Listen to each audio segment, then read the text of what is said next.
بسم اللہ الرحمن الرحیم. شروع کرتا ہوں اللہ کے نام سے جو بے انتہا مہربان نہایت رحم کرنے والے ہیں.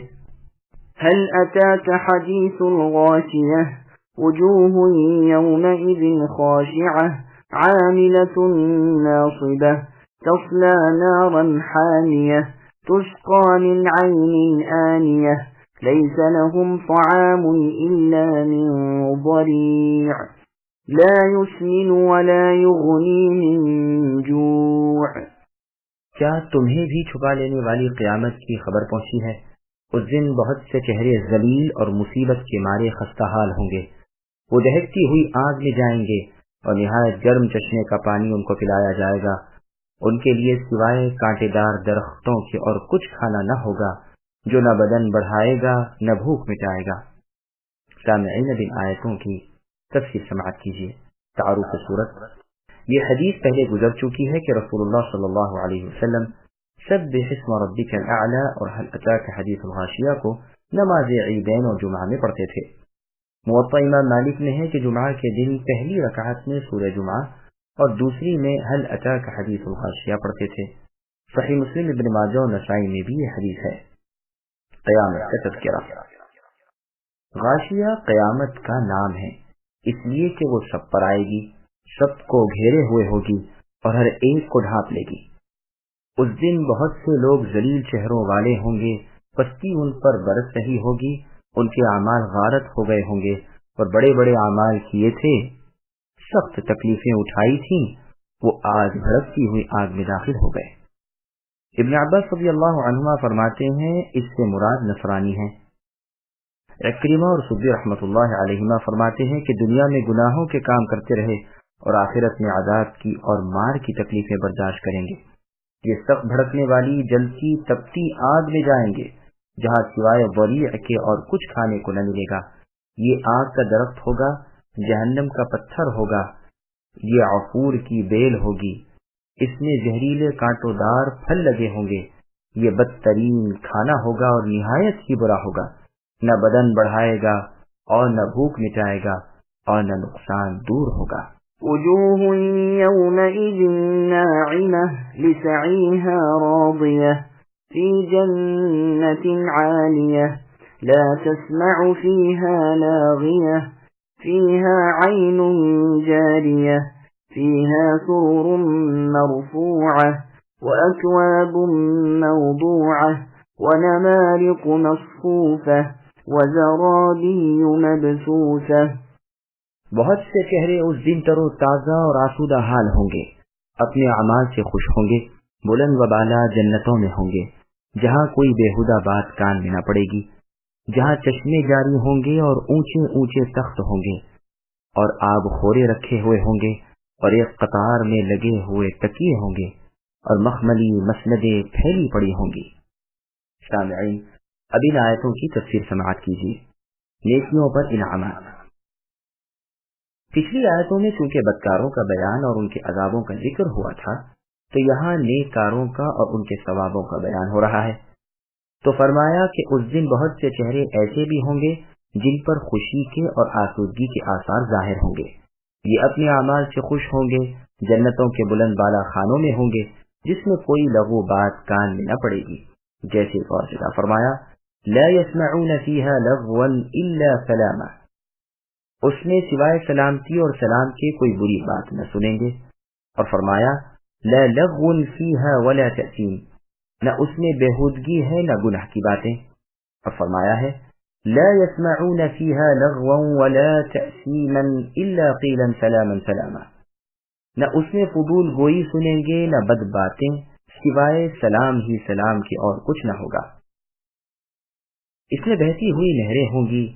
یہاں نکیرہ اس بات کے سیاق میں ہے، ایک ہی نہر مراد نہیں بلکہ جن سے نہر مراد ہے، یعنی نہریں بہتی ہوں گی.